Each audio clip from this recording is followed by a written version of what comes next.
Hello guys, আজকে আমরা নতুন নার্জো C11 মডেল নাম্বার, ঠিক আছে, কম্বো চেঞ্জ করব। ঠিক আছে, তার জন্যে তোমরা প্রথম থেকে একটু দেখবে।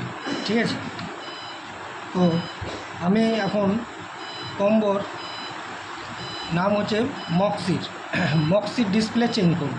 ঠিক আছে, তার জন্য কি করব, তার জন্য আগে এই মিডিলটার যেখানে ডিসপ্লে বসবে তার আগে আমি একটা T7000 একটা গ্লু লাগাবো।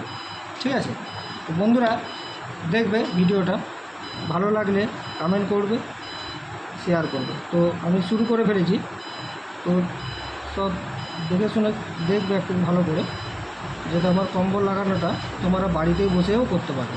ঠিক আছে, তো আমি লাগানো শুরু করে দিয়েছি আঠা।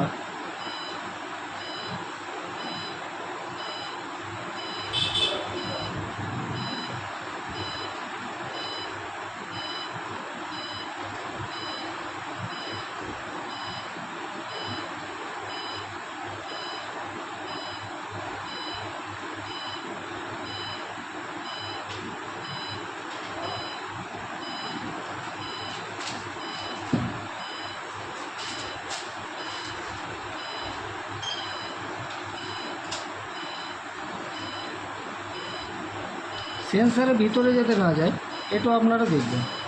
আর 5 টাকা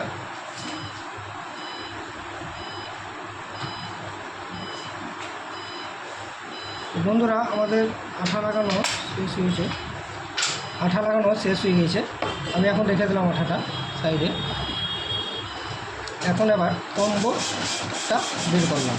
কম্বোটা বের করানোর পর আমি কিন্তু কম্বোটা লাগাবার শুরু করব।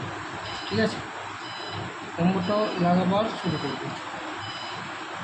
বন্ধুরা তোমরা দেখবে কম্বোটা এই লাগালাম, হ্যাঁ, এই বসিয়ে দিলাম। কম্বোটা লাগানো হয়ে গেল। ঠিক আছে, এবার তোমরা কি করবে, এবার তোমরা করবে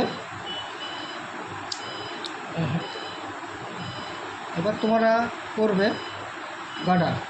প্রথমে 5 পিকে গার্ডারগুলা একটা করে কম্বোর বডির ওপরে তোমরা এইভাবে লাগাবে। এইভাবে লাগানোর পর সব লাগানো হয়ে যাবে। এটা কি আমরা গার্ডারটা কেন লাগাই, গার্ডারটা ডিসপ্লের ওপরে যে বডির ওপরে যেটা আমাদের ডিসপ্লেটা বসে, সেই ডিসপ্লেটা খুব সূক্ষ্মভাবে, সমানভাবে, সমতলভাবে লেগে যায়। তার জন্যে আমাদের গার্ডারটা লাগানো। তো বন্ধুরা তোমরা দেখতে পেলে আমি কত সূক্ষ্মভাবে কাজটা করলাম। তো আশা করি তোমরা এইটা দেখে ভালোই লাগবে। তো যদি কাউরে ভালো লেগে থাকে তাহলে অতি অবশ্যই একটা লাইক, কমেন্ট, শেয়ার করবেন। ঠিক আছে, এ আমার লাগানো হয়ে গেল। ঠিক আছে, এটা একটুকু শুকাইতে দিতে হবে, মিনিমাম 30 থেকে 40 মিনিট। ঠিক আছে, তারপরে ব্যাক প্যানেলটা আপনারা আস্তে আস্তে করে লাগাবেন। ঠিক আছে, ব্যাক প্যানেল, ব্যাটারি, তারপরে কাস্টমারকে দিয়ে দেবেন। Thank you. আমার মোবাইলের এটা হচ্ছে ডিসপ্লে মক্সি। ঠিক আছে, তো থ্যাংক ইউ গাইস, ওয়েলকাম। ঠিক আছে।